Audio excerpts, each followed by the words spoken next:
Hello ladies and gentlemen, and welcome to today's video. Today we're going to be taking a look at disassembling this. It's a Fat PS2. This should be suitable for versions 4 through 11. First we're going to remove this warranty seal, so take a look at the rear where the power cable plugs in.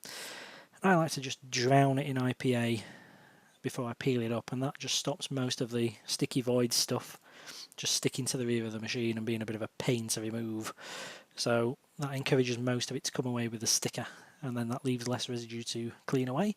Just get a cloth and wipe it up, and as we can see there, look, that's nice. I mean, otherwise you can get a blade and just slit around it. But once you've done that, flip the machine onto its roof, if you like, onto its top, and we can see on the underside we have 8 little screw covers to remove, and there's some Phillips screws hiding underneath. The 2 that I'm pointing to here and the 2 in the opposite corners are rubber. So there are 4 rubber feet for plastic. The rubber and plastic feet don't go in the opposite one's holes, so you can only put them back in the right place.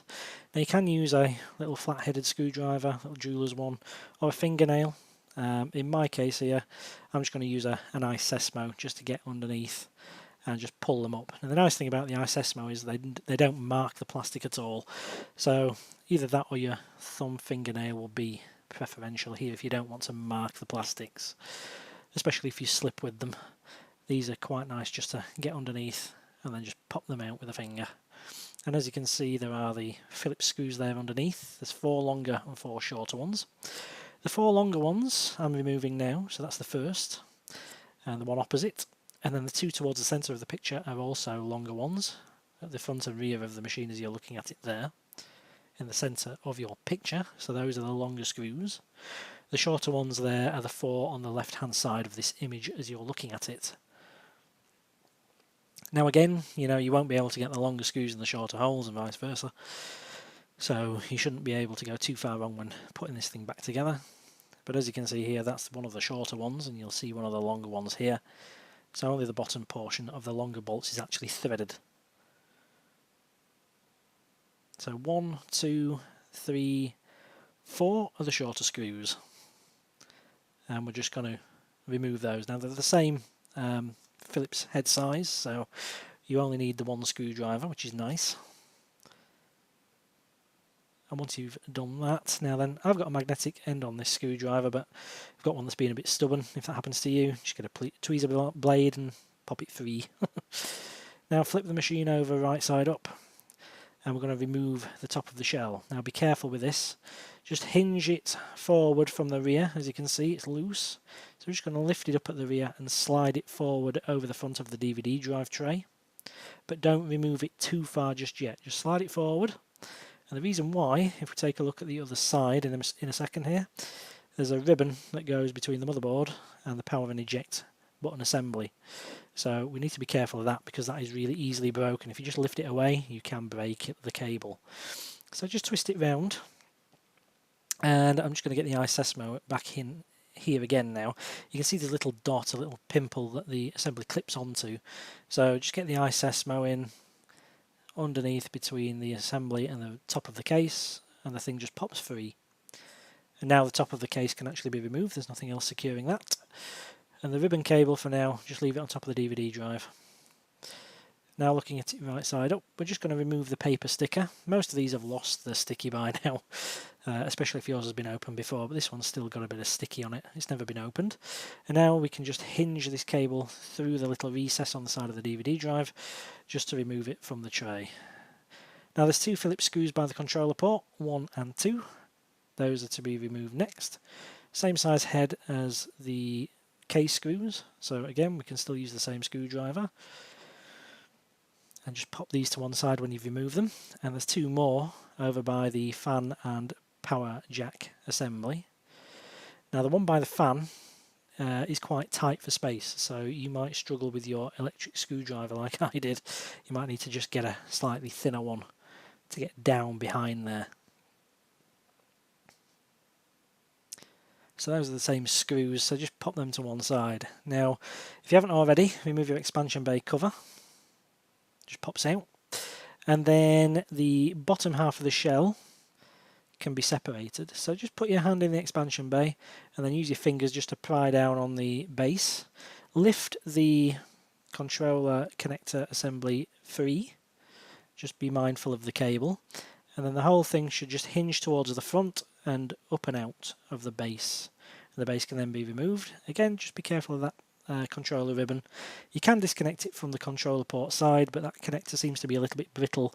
Age hasn't been kind to it, so I prefer to remove it from the actual motherboard side, but that does mean you've got to be a little bit careful with the cable. So the next job is to remove the 4 Phillips screws in the corners of the power supply. So just be mindful, don't put your hand anywhere in the middle. These things can hold a lot of juice and they can give you a bit of a belt. I've actually been thrown across a room with a PS2 power supply before now, and it isn't fun, so just be careful. But remove the screws. Now these are for the size of the Phillips head is the same, but they are a lot shorter, as we'll see shortly. I'll show you the difference. But yes, so those 4 can just be removed.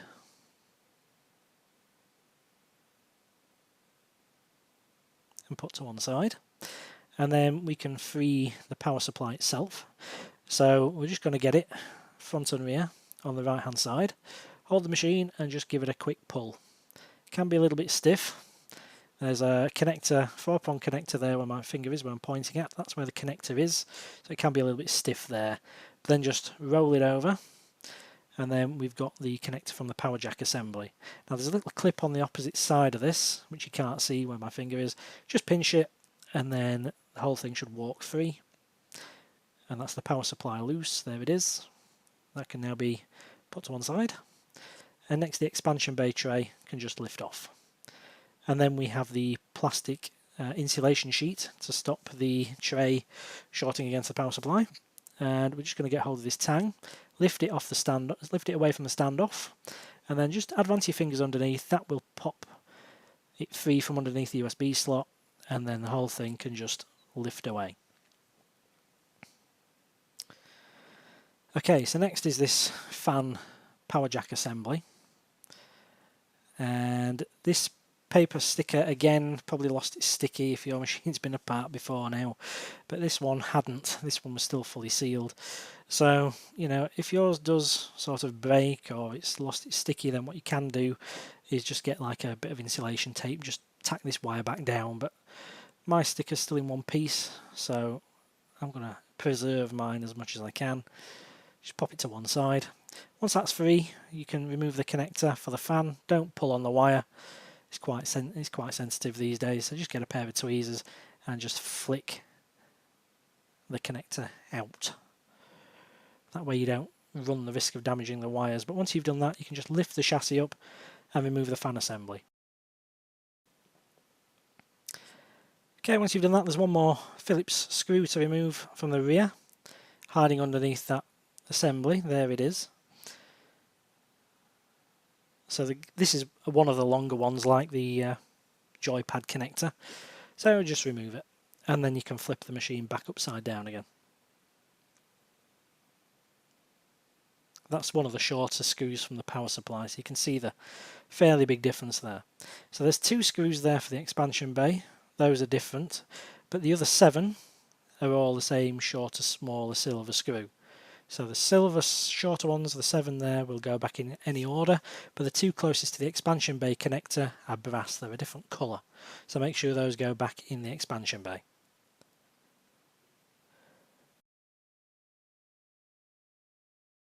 So second screw coming out.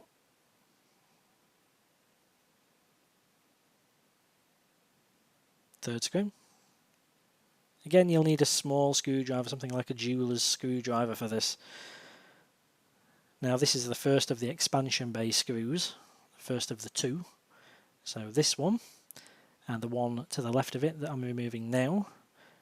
Those 2 need to go back in the expansion bay, but the others can go back in any of the other holes. 3 more to go.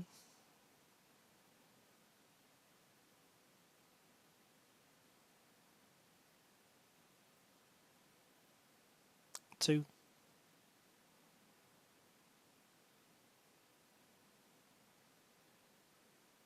And the final one.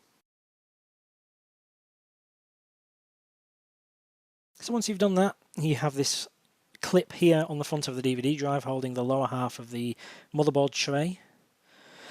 So you can just get something in there just to flick it, but I find if you grab it from the rear of the tray and just sort of hinge it forward, that's enough to just walk it free. Once you've done that, you can spin the machine around so the rear's facing you. And it should be loose from the front. As you can see here, we can hinge it. There's two smaller clips over by the expansion bay connector, which is why the rear seems to stick a little bit. Now you can just sort of get hold of the back and see if you can flick it, but if not, grab hold of it on the lower right side like that and just kind of try to pivot it towards you and pull up at the same time. That's usually enough to just disengage those, and then the rear bottom of that shell should come apart. So the controller ribbon can now be disconnected. Just flick the connector up, remove the cable, and remember to flick it back down so you don't damage it. There's the 3 ribbons now from the DVD drive. Those can be removed, and then just pull on the blue tab. Again, be careful, some of these might be a little bit brittle or the ends can come off. And then the worm motor connector, and finally the laser ribbon itself. Again, flick the connector up, remove the ribbon, and fold it back down again, just so you don't damage the connector. So that is pretty much the DVD drive and motherboard separated. You can just lift away the board now, making sure not to tangle up any of the ribbons. And that can now be put to one side. And there's only one job left now, and that's to remove the top half of the metal shell. So grab hold of the AV connector and then get your thumb on the bottom of that tray. There's some thermal transfer pads that go over the Emotion engine, which sort of get a bit stuck, but give it a quick tug, and as you can see there, the top half of the metal shell will separate, and there you have the motherboard, and there you can do whatever you need to do. One word of note, flip it over, and you can see there in the centre there's a Sony CR2032 battery. All those will be long dead by now, so that stores date and system settings. Replace that if you've got this far, you might as well. And there we go. Reassembly is the reverse of disassembly. Now, have you seen this before? A JH022 version 7 PAL machine with a gap BIOS. I've had my head in loads of these things and I've never ever seen that one yet. Many thanks for watching then, ladies and gentlemen. Hopefully you've enjoyed this video. If you have, then why not check out these recommendations below. Also, please remember to comment, rate, and of course subscribe to the channel if you found this useful. We've plenty more content on there and there's lots more to come.